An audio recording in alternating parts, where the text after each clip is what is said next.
Okay, start over again. I'm David Carr from Finger Lakes Institute, Hobart William Smith College, Geneva, New York. I manage the Starry Stonewort Collaborative. This is our last of our webinar series today. We're thrilled to have Keith Gray from Integrated Lake Management out of Waukegan, Illinois with us. Before I go any further, everybody's pretty much is, but remember to keep your mute on. You know, a lot of us are still working at home and things, and there's garbage trucks and dogs and all that good stuff. And, we've all been doing this Zoom thing for too long. So keep your mute on if you will. If you have questions during the presentation, throw them in the chat box if you could. If the group is a manageable size towards the end, Keith would actually prefer to have a discussion, open discussion, so we can do that. But so we catch everything during his presentations, go ahead and use the chat box. At the end of this, we are also going to, we had a little raffle drawing here. We're going to announce the winners, the giveaway of a pair of books by Scott Brown, William Scott Brown, who I believe is on the call. He wrote this book. It's a comprehensive book on Starry Stonewort. You can see that. It's a really neat book. It's the formal name is A North American Laurentian, the Great Lakes Region Water Resource and Lake Manager's Guide to Understanding Exotic Invasive Nidolopsis obtusa. It's an amazing book. We've used it in the office quite a bit here. I don't know. I believe I talked to Scott, I don't know, a couple months ago, and I think he's low on his stock of these. So I don't know. He was selling them. I don't know how many he's got left. So we'll see what happens there. I can talk to Scott and see if I can circulate his email if he's got stock left to all of you, because I'll have your emails at the end of the call. Hi, David. This yeah. is Scott. Real quick, I got about 10 copies left for sale. All right. So there's 10 left. Scott, can I put your email in the chat box here, or would you rather we do that differently? No, you can put it in the chat box. Thank you.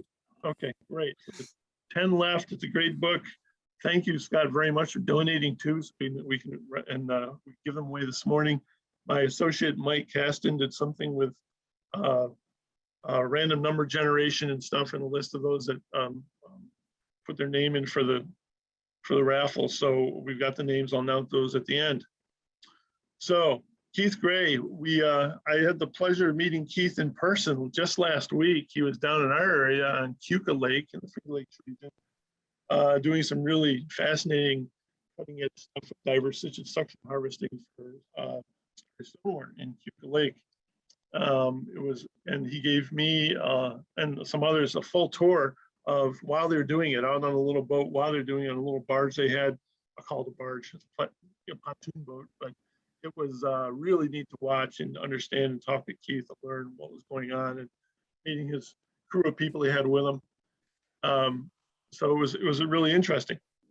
So with that, Keith, it's all you. Great. Can you hear me? Am I hooked up? I can hear you fine.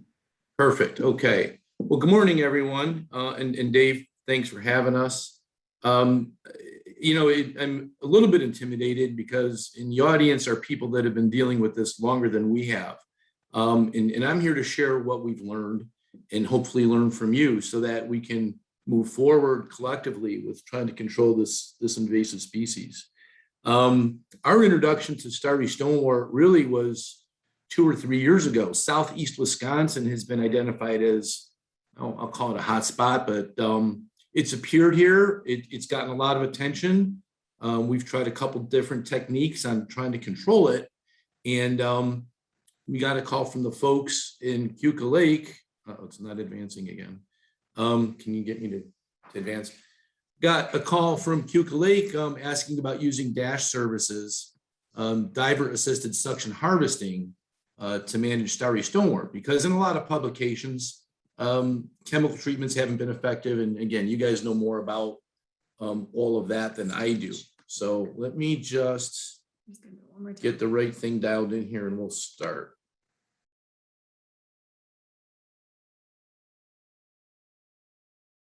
So again, thank you for having me. I'll just give you a little blurb about us. We're based in northeastern Illinois. And our introduction to Starry Stonewort came from clients that were in Southeast Wisconsin, Lake Geneva area, Lake Delavan area. ILM's been in business in the lake and pond management sector for more than 30 years. Our staff are ecologists. More and more, we're hiring people that have, we'll say, construction bent to them, because we're starting to use a lot more heavy equipment. So, but by and large, our foundation is ecologists. As I mentioned, we have a lot of specialty equipment. We're having some built as we speak in the Netherlands that is amphibious and helps us get into very difficult places. That seems to be our niche in the market. We tend to gravitate to doing things that other people don't want to do or can't do, or maybe are afraid to do, which I don't know what that says about me, but we'll go with it. More can be learned about us at ilmenvironments.com. When I speak with any lake group, I talk about really the importance of partnerships. And what we have here is a photo of Laura Bailey with Cornell University Cooperative and Maria Hudson with the Keuka Lake Association. They may be in on the call. These people, along with Dave, make things happen. And that is a very difficult thing to do in lake communities, as everybody probably knows. Excuse me, Keith. Yeah. We're not seeing your presentation. Oh, all right, let's back up. Sorry about that. There Can it you is. see that? Yep. Looks All good to me. right. There we go. So there we are. Business for 30 years. We're ecologists at heart. Specialty equipment. We do things that other people haven't tried yet. And you know, I shouldn't say like we're crazy or you know, Wild West type of stuff. We enjoy challenges. And I think there's just a fundamental curiosity amongst our staff where we gravitate to new things and try to do things a little bit differently. So, you know, we were pleased when we got a call and asked to use the dash process for Starry Stonewort. It forced us to go back and learn a lot more about how this particular growth is going to behave once it becomes suctioned up and how we're going to have to manage it. I'll share more of that. But for those who don't know, Laura is on the left and Maria is on the right. And Dave was, I think, in the background being interviewed at the time this picture was taken, but you see him on this presentation anyway. So a great team, and they've done a great job of creating a partnership in Keuka Lake. The original map we got of the hotspots identified by the folks involved locally showed Starry Stonewort growth in these areas. And originally we were angling towards, you know, working our way up the river there, or creek, I guess that's a creek. And there was an issue in the permitting about sediment containment. We were supposed to put a sediment curtain around our work area. And we worked through those issues. That's a little difficult to do when you have moving water. Not really as big an issue when you're in a lake with little water movement. And so anyway, we were prepared with a sediment curtain, and we were going to work our way right up this creek. It's logical that something started up top and is working its way down into the lake, because of course this stuff doesn't flow upstream like trout. At least I don't think it does. What this graphic shows is what was really the case closer to the date we arrived. Obviously you see the creek coming in. The green means nothing was identified there. The red means it was. But as you look down, the Starry Stonewort had really established itself along the western edge of the lake here. And you know, what we learned is, or what anybody would deduce, is that where there's boat traffic and mixing and cutting of the growth, you're going to get movement. And this stuff is established in other places. And so a discussion with the people involved early on was, let's focus in on the high traffic areas, the areas where this growth is going to be disturbed and possibly fragmented and spread. And so as much as we would have loved to have gotten up into the creek, there was enough work down in that small bay along the shoreline to keep us busy for the entire 6 days we were there. And unfortunately, we never got up into the river itself, the creek. This is literally a shot from one of the small marinas there in the morning. Underneath this boat propeller is Starry Stonewort. So we know what that boat owner is going to do. He's going to drop his engine, fire it up, and go out and have a ball, and in the process add to the problem. We anchored. We try to anchor away from our work areas for a lot of reasons. One of it is maintaining good visibility, water clarity. But to our shock, where we thought we were outside the area of focus, we would pull up an anchor and wind up pulling up a bunch of Starry Stonewort. So and every time we moved the boat, we had to take some time to ensure that we were containing everything that we were pulling up. But again, no surprise that where there's boat traffic and anchoring and fishing, boats going in and out of the water, this stuff is going to move. No question about it. A little kind of overview of what we're doing there. Our dashboat operation normally includes a crew of 3. We try to have minimally 2, if not 3 people who go into the water. We try to do 2-hour shifts, although I'll say that I'll feel guilty saying this. We actually enjoyed being in the water. It was beautiful. And it was not at all uncommon for our guys to do 4-hour shifts. For those who haven't done it, it is physical. You are in the water, you're trying to maintain your body temperature, even though you've got a wetsuit on. You do get cold sometimes, and you're wrestling this gigantic vacuum hose, and you're doing your best to not kick up a lot of sediment. And so it is physical. And again, 2 hours usually is a good time to break off. But our guys were doing 4, and we don't want to lose any time if we don't have to. So we kept them in there 4 hours. We used headset communication. This is a pretty neat thing. And I'll talk a little bit later about the need to throttle the vacuum rate. If the diver is in an area where he doesn't want to kick up a lot of material, he'll ask that we throttle down the vacuum. Or he'll say, hey, I got a clog, can you kick it up? And having that verbal communication is safer than not. And secondly, it keeps us moving. He doesn't have to surface, pull down the engine idle, try to yell back and forth, and then kick the engine idle back up and go back down. We're able to have continual communication with the diver, and we think that that's just been invaluable to making us pretty productive. Topside crew member is sorting the material and returning wildlife to water. I'll talk a little bit about that. And the second topside crew member is looking for fragments in the water with other growth, Eurasian water milfoil specifically. If it breaks up as you're vacuuming it, it floats, and someone's out there grabbing that stuff. This Starry Stonewort sinks, so we had very little coming to the surface unless it was attached to something that wanted to float. So that was a bit of a surprise for us. Permitting. I won't talk a lot about permitting. The permit was not a whole lot different from other permits we see. It addressed turbidity, it addressed some technique, and we went through the process and I think satisfied all the conditions.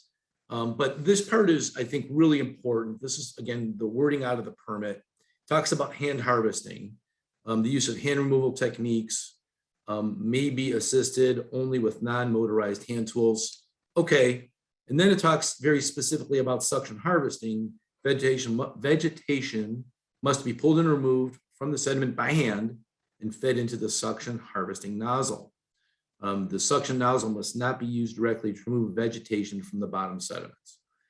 And that is there primarily because, and this is what the regulator said, that was written with rooted aquatic vegetation in mind. It did not really consider Starry Stonewort. So what I'm going to show you here briefly or shortly is the process both ways, the process where we pull by hand.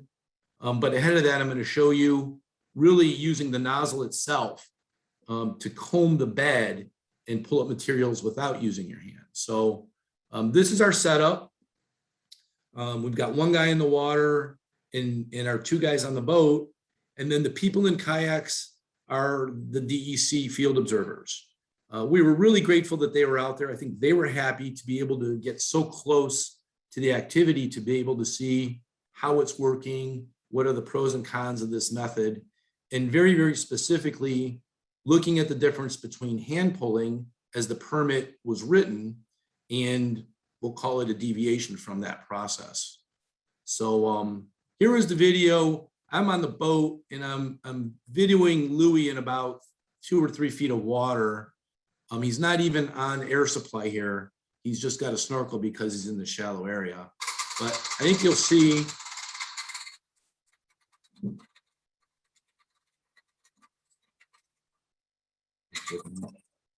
That's much better. You'll be able to see at the shadow line, the nozzle. And this is really not guiding it in with his hand. He is just approaching the growth and pulling it up. Dave, is that coming through? You're muted. Okay. Yeah, So there is some turbidity being created, but it's really incredible how little it is. And that's what we deviated to, or before I even got there and before DEC got there, I was talking to our guys and they were saying that really you're creating more turbidity by pulling by hand. So I'm going to show you a different angle of this. This is with the camera underwater, a little closer to the action. Here it is.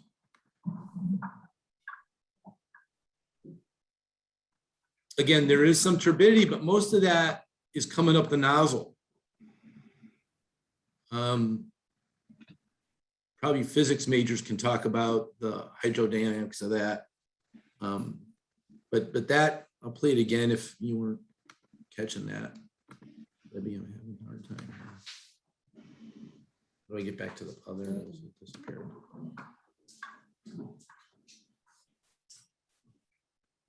And this is interesting because it's a monoculture. We were not amongst lily pads here. A little tougher to work when there's other plants in the way. And when you do pull those plants up, as I mentioned, those are rooted. They're not anchored like the algae, but the roots, when you're pulling those roots up, boy, oh boy, it gets messy in a hurry. So we try to avoid doing that. All right, now here is pulling by hand. The same camera angle that you just saw, the camera is really on the diver's head. And you'll see him pulling up. And you can see that it creates a lot more turbidity. We had about a minute of video here and most of it, you couldn't see anything. So we just took the 13 seconds where that was visible. And when you saw him pull his hand up, he probably had a weed in there that wasn't allowing it to come up. And when you grab a handful of that, you don't necessarily know what's embedded in there. So it's to me much more gentle and less disturbing, obviously, than if you are just letting the vacuum do the work. The comment from the DEC is that they were really happy that they were able to see it close up. They were the ones that said, yeah, that permit really had rooted aquatic plants in mind when the specifics were written. And hopefully at the end of this, and if anybody's online from DEC, they may be able to comment how future permits may allow for a slightly different technique or not prohibit the use of the vacuum directly with the plant. I want to talk a minute about containment. So these plants spread by, not plants, I'm going to do that by mistake, I'm sorry. I'm talking to people who know better. These aren't plants. This growth spreads by fragmentation. We also have to worry about the bulbules that are attached to the plant. You get an idea of the size of it. Again, I'm talking to people who probably know more than I do about this. But what we found, and we spent a lot of time sifting through the return water to the lake, looking for fragments and looking for things that were passing through. And surprisingly, those bulbules did not disassociate from whatever that white clearish mechanism is that holds it to the growth. I'm very technical. You guys can tell I'm really a botanist, an aquatic botanist. But we didn't find any. Now those things are tiny. We were prepared by having screen mesh sizes that were going to contain this, and it never really was an issue where we looked at that screen afterwards and found these things independently sitting there. So that connection there is pretty strong, and I don't want to say people don't have to worry about it, but it wasn't what we expected at all. When I talk about containment and what you see here, and there's going to be a video that follows this, is the filter table we've designed, and we have interchangeable screens. And in some cases, we have 4 levels of screens that actually, you see some of the screens in the foreground here that are designed to catch what's being pumped up to the table itself. And so Bowen, the gentleman you see there, is looking at what's coming out, and he is separating the creatures that need to go back to the water. And he's then pushing the material that we want to capture down into the burlap bag in your lower right-hand corner. There'll be a better picture of that in a minute. And so, like I said, we had a variety of screens available, and we use them in different combinations depending upon what was coming up onto the boat. It's kind of interesting. Here's the live action video that's 33 seconds. Let me shut that off. Much easier around the ears.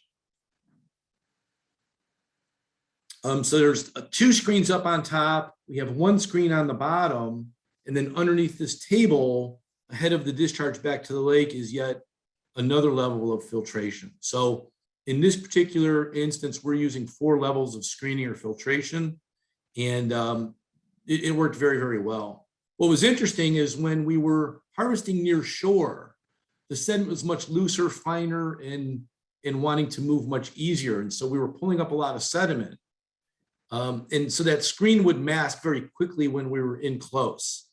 When we were further out a little deeper, 4 more feet, we didn't have near the sediment attached to the growth, and our screens weren't masking nearly as quickly. So again, we were able to play games with the screen itself and to throttle things back or increase them as we needed to. Balancing the throttle speed with the square footage, or we'll call it the flow rate or the drain capacity of the screens, was a learning process also. We've learned a lot, and we're actually going to be going to our supplier of screens and buying even a wider variety of openings and maybe even patterns, because when you drag the material that you've collected across the screen, you may run the risk of actually breaking it up even more. So it's that combination of capturing everything, allowing pass through, and then not damaging what you're trying to keep intact. A lot of learning going on there. All right, I'm on advance. There we go. So we talk about being wildlife safe. A lot of dash processes go directly from the hose into what are commonly called onion bags. There's burlap bags. There's all kinds of things you could do. But by having that table ahead of that, you're able to see what incidental take is coming up and throw those guys back in the water. And this is really interesting. Again, something that caught me off guard a little bit, but again, you guys probably already know this. When we were doing work amongst variety of growth, so Starry Stonewort with other things, and that was really a slow process, by the way, we were picking up a fair amount of critters. The crawfish, the catfish, a variety of snails, some clams. And when we were in the monoculture, surprisingly void of those things. I was very surprised, but again, I guess it shouldn't be surprising because that's a non-native plant, and why would native animals want to be messing around in there? So I just found that it struck me. You don't realize until you see this stuff start coming out. There's the burlap bag I was talking about. So all the captured material, all the stuff you want to catch gets pushed into these things. They come in a variety of sizes. And We stopped filling them at about 70 pounds. We felt 70 pounds was just the right weight to not waste space, but at the same time, be able to effectively move them around. This stuff dewatered quickly on the right. After just a day or two, you can see that as it dries out, it loses the green color and turns very white, becomes very brittle. Other people can talk about what was going to happen to this material after we left. Our contract didn't involve dealing with disposing of this stuff. As I mentioned, one of the people on the boat is going to take care of fragments. Again, we don't see fragments with this process and this target the way we do with aquatic plants. And, we were prepared for it and we just didn't see a lot of it. The only time we did see it is when some of the rooted plants were coming up, and with the rooted plant was some of the Starry Stonewort. But this was the easiest job on the boat, really, was looking around for that stuff. Is there a question? Is there a question? No? Okay.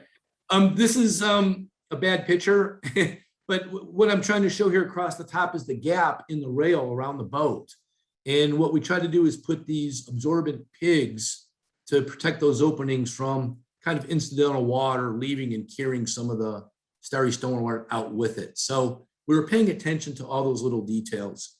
Anybody working on the boat was going to have wet feet the entire day, and not a big deal. It's just that, the boat wasn't designed to contain all the water falling on it. And so we have to take steps to make sure whatever comes in the boat stays on the boat unless it's been somehow filtered or addressed.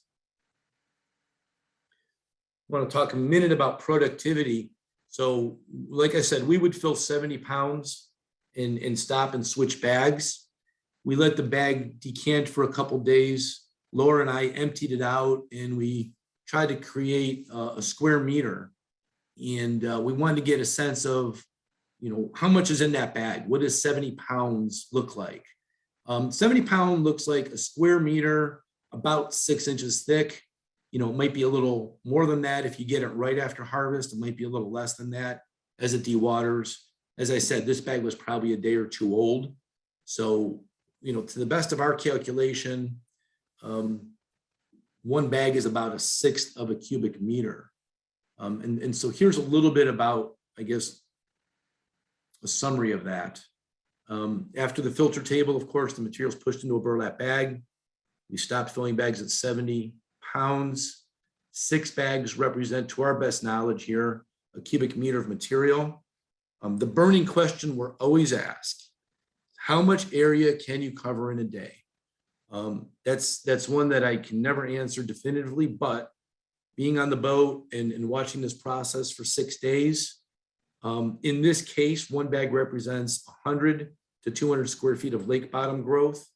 That's variable because of visibility limitations. And again, if we're working amongst desirable growth, it's going to slow us way down. Lilies slow us way down.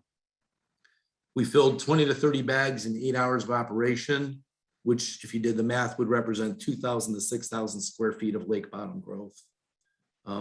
For us, most of the high priority growth was in water less than 4 feet deep. That's good because you have good clarity, good visibility there. We felt that we were very productive as opposed to being 8 feet deep. You slow down there. A lot of reasons. Your mobility is less, visibility is a little bit less. Maybe our guys don't last quite as long because it's a little colder down there. I don't know. But we've had some great discussions during the week and since the work there about ways we might be able to offer greater productivity at a lower cost. So we're excited about those possibilities, and that's what we'll be working on moving forward. I can't see the top of this, but that's okay. I'm going to read the bullet points here. I think things to consider and what we learned out there was when you have more than you can complete, and I think we recognized that early when we were scouting the site, we have to work with the stakeholders and prioritize the areas that are important.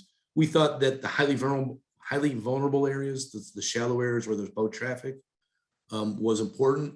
And then we didn't want to work in marinas on a Saturday or even a Friday afternoon because we would be in people's way, and it just didn't seem to be a good use of our time. So using your knowledge of the activities on the lake to then schedule what you're trying to do, I think is an important planning process.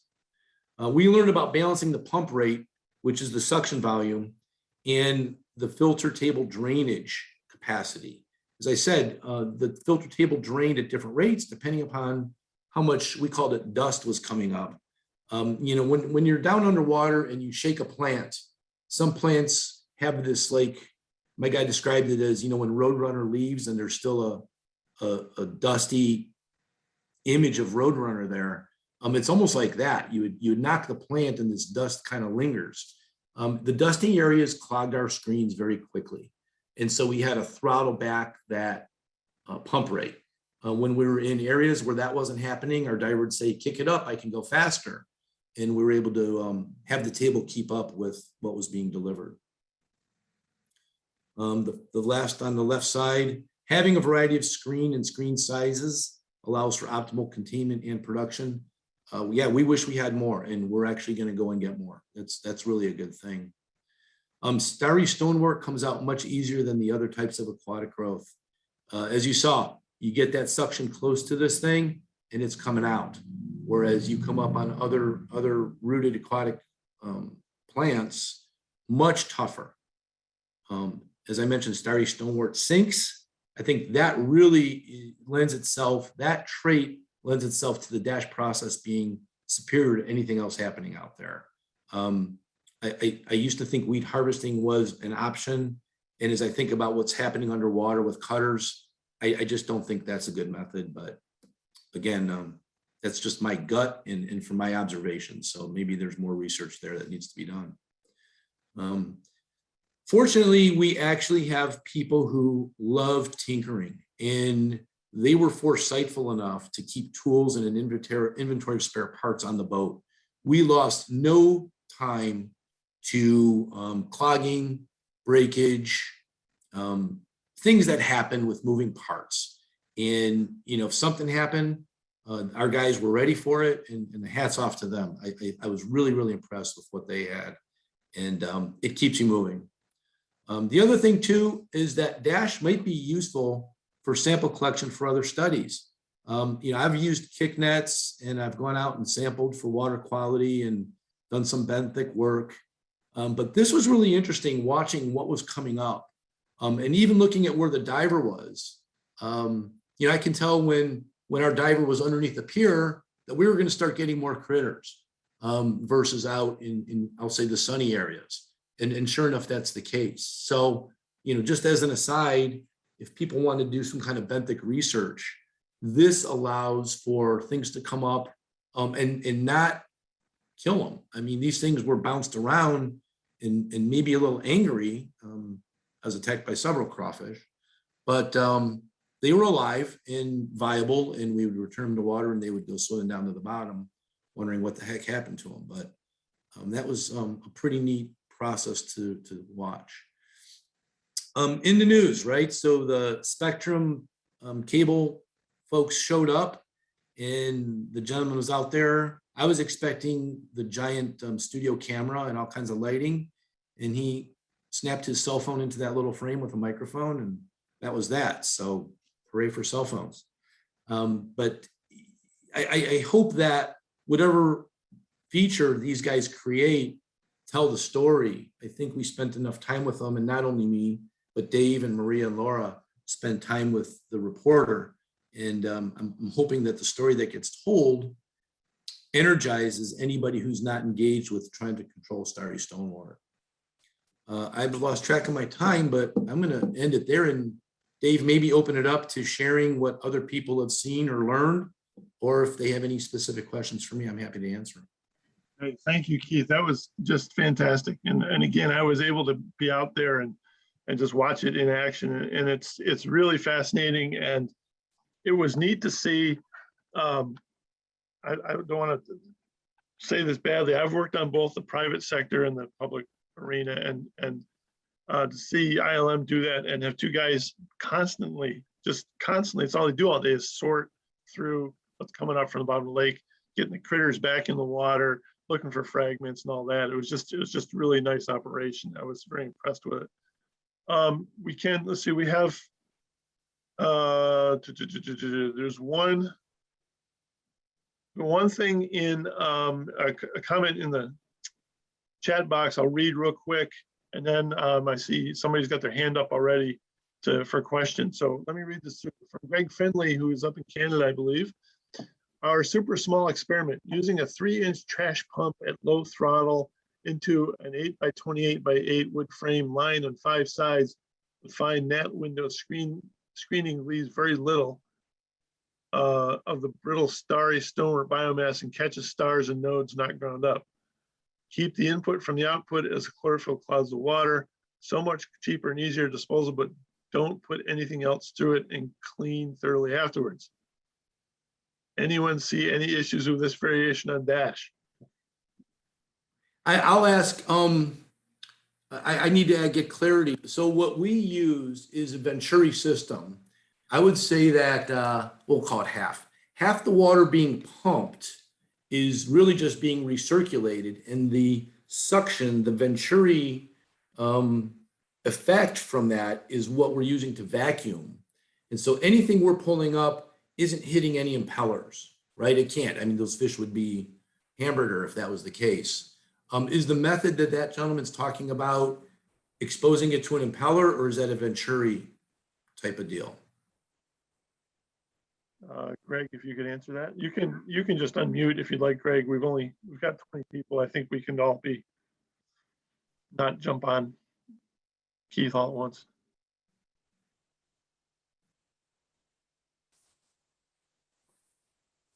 Okay, not hearing. Oh, impeller. He typed in impeller in the Impeller, yeah. We've used the impeller technique, and what we found is it just beats everything up so badly that we would clog the filter table and all that. So keeping things in bigger chunks, obviously protects the critters, but makes for it just makes for an easier handling of the material afterwards. That's what we found. Tim Cutler has a question. Well, actually, I had a comment, David. Fine.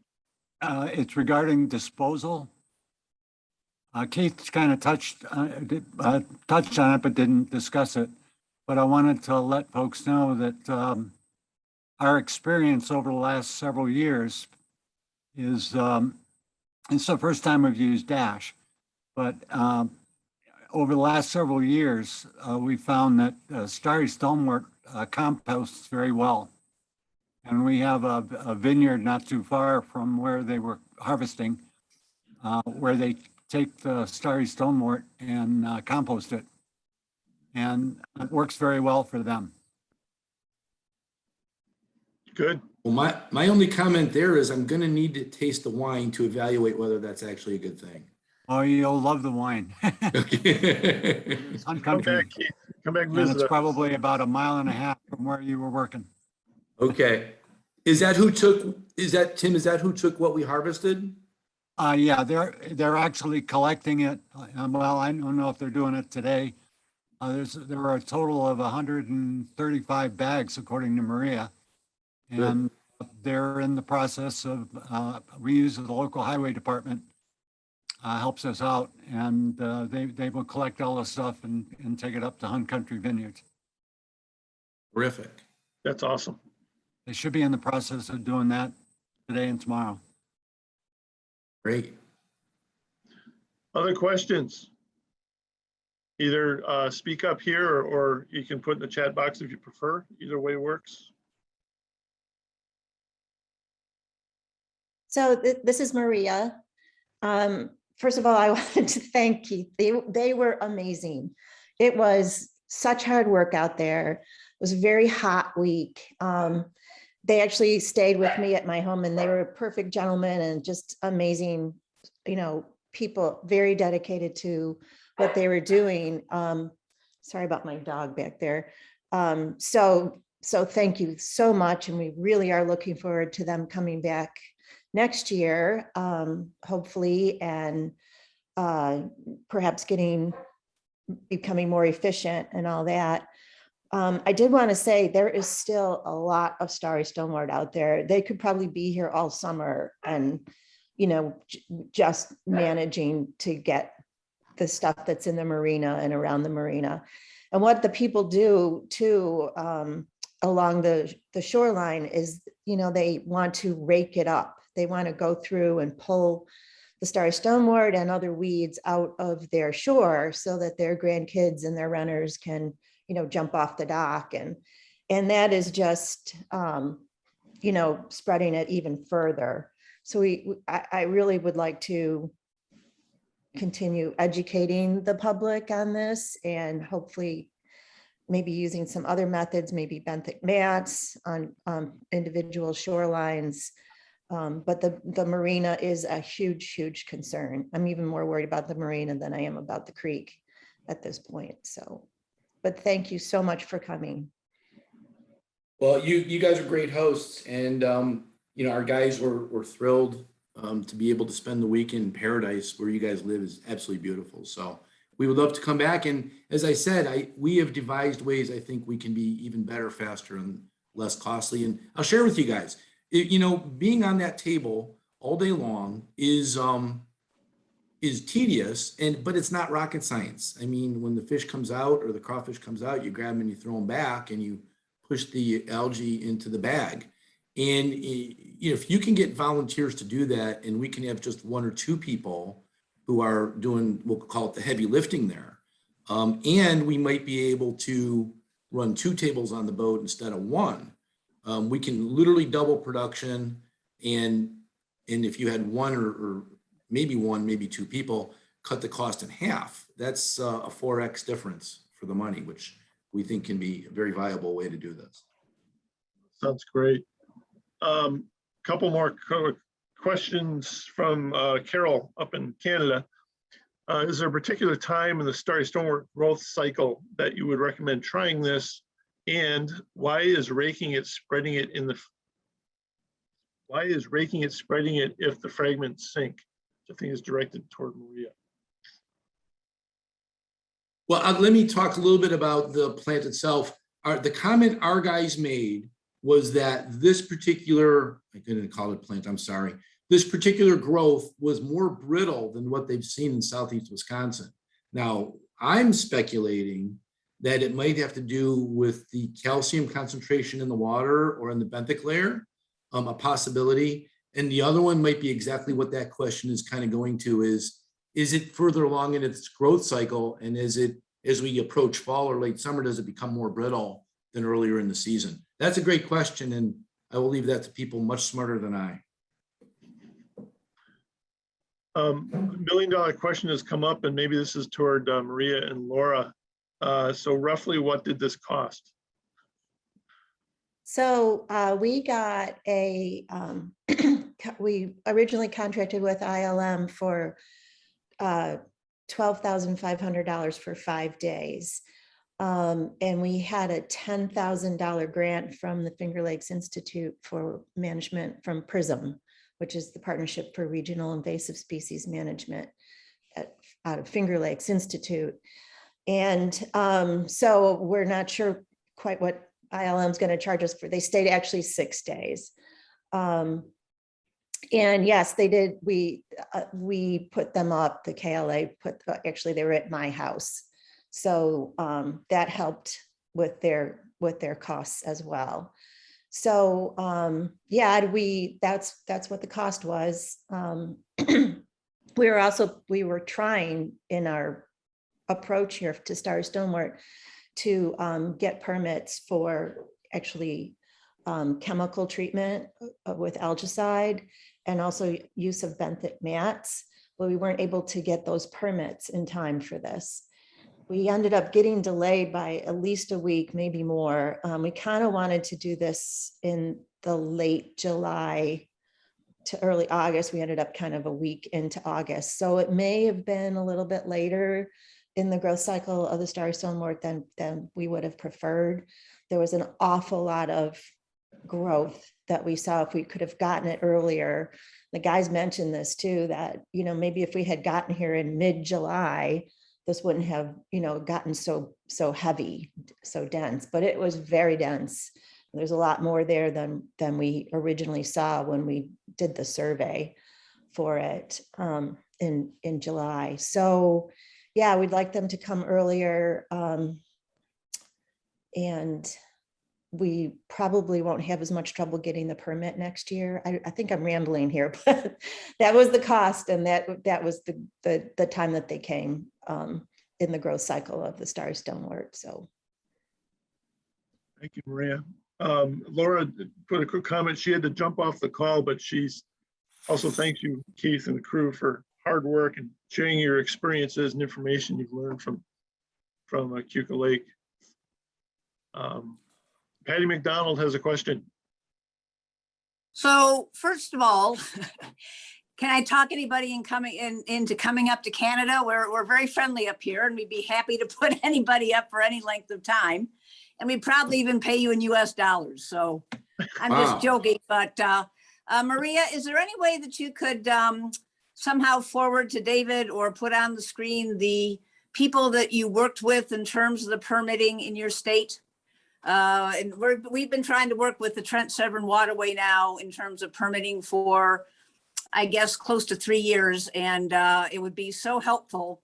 I suggested to them that they should be tuned into this, and I don't see any of them here. But I will make that suggestion again and share with them the recorded version. But if I could have that information, it might help us in terms of getting our permitting people to talk to your permitting people and hear what kind of concerns they initially had and how you overcame them. Yeah, I can. I'll put her name is Elena Burns. She was the gal in the kayak in the picture that Keith showed. She had another guy with her too, but I can't remember what his name was. But it's Elena Burns, who was on the technical side at the DEC, who it was a little hard to get them to understand what we were doing. And so they did come out and look at it. They were the ones who wanted the turbidity curtain. They were thinking it was an outlet, but it's not an outlet, it's an inlet. Yeah. So stuff like that, but that all got cleared up, and it was, yeah. So, and she's actually going to be viewing this presentation. She wasn't able to do it today, but since it's recorded, she'll look at it. And so, yeah, I will forward. You want to send that to me, Maria? I can get it up to Patty. Because Patty's, I believe, up in the Kawartha Lakes region up in Canada. And yeah, I'm Carolyn Gregg's neighbor. So yeah. Okay, yeah, I've got your email. So, Yeah. Maria, Just, get that to me, I'll transfer it up. Okay. thank you so much. Just a point of clarification there. Maria mentioned DEC. That's the New York State Department of Environmental Conservation. And as you might have picked up from Keith's comments, and maybe a little bit from Maria's too, they don't understand Starry Stonewort very well. Hopefully they learned a lot in this process of observing Keith's operation. But yeah, our Department of Environmental Conservation really doesn't understand this invasive very well. They don't understand its physiology. They don't understand its life cycle. And hopefully they're learning a lot. And you'll probably have the same issue with permitting agencies in Canada. I absolutely believe that, Jim, because when they finally did come out to do the site visit, it was in October. And Carol and I tried to get them to come out earlier. We offered all kinds of assistance. We wanted to show them around, show them what we were dealing with. And the feedback I finally got this summer after chasing down what they had actually done was that all they saw were a few strands. And my bay in particular is the monoculture that Keith, primarily a monoculture that Keith is describing. So that vacuuming system would probably, for most of my bay, or for at least my needs, work out for the small area that I'd like to do perfectly. And we do have a diving school here that ironically is like 5 minutes from my house. And they have done hand harvesting, but primarily with Eurasian milfoil. And all of the preliminary work we did around looking into Dash was again only experience with Eurasian milfoil. So I've been looking forward to this all summer. This was very exciting. Thank you. I'll add also, if I can, that as I said, we have some experience working in Wisconsin, where the permitting process is different than Illinois, which is different than in New York. And so one of the things we're going to be working on this winter, and we're actually talking to people up in Minnesota right now and still trying to get up there this summer. But we want to offer a bit of we'll call it a summary of different states' requirements or process ease to permit this, and in the hopes that they can make it more uniform or even streamlined. Because why reinvent the wheel, right? If some are further ahead than others, and they seem to trust each other because they're all regulators, we're going to try to facilitate that into one ball and share it. But that'll be a work this winter for us. Well, and again, that's been my dream all along. Most of these regs that we are working with in the Trent Severn are, well, at least in my experience, 50 plus years old. And again, all based on aquatic macrophytes. So they're totally inappropriate to what we're trying to deal with. So it would be great to keep in touch, Keith, with the progress you're making. And again, I'm very big on stealing things, not reinventing wheels. So, but Okay, I always good. give full credit. Always give full credit. So. I hope we meet Just sometime. another comment. The technical people are a lot easier to work with than the bureaucrats. And keep Well, working. I don't know, Tim, in Somewhat Canada, collaborative. they all seem to be about the same. They're not visionaries. They don't think outside any box. They just seem to the rules are the rules. And it's really, it's been a real challenge. So anyways, but this has been great. This will be super helpful.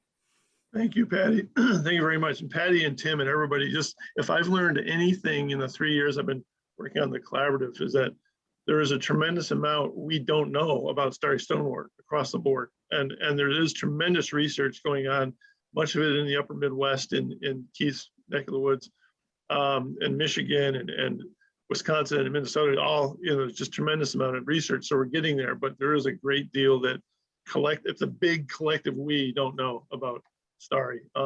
So we just got to keep fighting the good fight, and ultimately we'll figure it out. Yeah. Okay, I think we're coming closing on time. Any last questions? Please share your regulation document. Please share your regulation document with Prism. That's us. Once you develop it, so it can be shared with us. Does that make sense, Maria? Say that again? It says, In the chat. please share your regulation document with us, the collaborative or Finger Lakes Prism, once you develop it so it can be shared with everybody. Yeah. Is that doable? Well, let's see. I don't think we're going to develop anything. I don't know if the DEC will let us, I mean, I don't know that they're going to change their regulation between now and next year, but they might give us, now that they know a little bit more about it, we won't have the issues that we had of this turbidity curtain and the suction harvesting only being done by hand. So, but that, I mean, we can share what we put together for the permit if that's what you'd like. Maybe what we could do, Maria, is share a copy of the permit application. I was meaning the document that Keith said he's going to put together with all of the summaries. Yeah. And maybe add some commentary about how it actually played out compared to what the application was like. Carol just said, I was thinking the document Keith is putting together. I don't know what document. Keith, Yeah, so I'll comment on that. So what we recognized, look at, as Maria said, we wanted to be there in July. And it seemed like we kind of couldn't get past some, what I would call some simple permit issues. And so what we'd like to do is to create a grid where we talk about the different states we've gone through the process with, and say, you know, this can be better, or here's a way to make it faster, or this state accepted that and this one didn't. And to try to summarize where everybody's at. And then from the perspective of the responding entity, you know, us, we're trying to get out there and get rid of this stuff as quickly as possible before it spreads. How can that be streamlined, right? That's the presentation we want to pull together is really aimed at the regulators. Now, it's going to be impossible for us to reach all the regulators. We don't know who they are, but if we can share it with folks like you guys, and you guys can then share it with the regulator, it might shorten this whole process. That's what we're after here. Carol says that's perfect. So that's right on target, Keith. Thank you. Well, we're getting on to an hour here. Thank you, everybody. I want to announce before we quit here, our two winners of the 2 copies of the book that Scott donated for us. Again, here's the book, Scott Brown. If you can see it, it's a really great book about everything you ever want to know about Starry Stonewort. He said he has about 10 left. I put his email in the comments when we started. But the 2 winners are Mike Dolby. He's from the Kawartha Lakes region in Canada, Southern Ontario. And Ron Gamble from Michigan.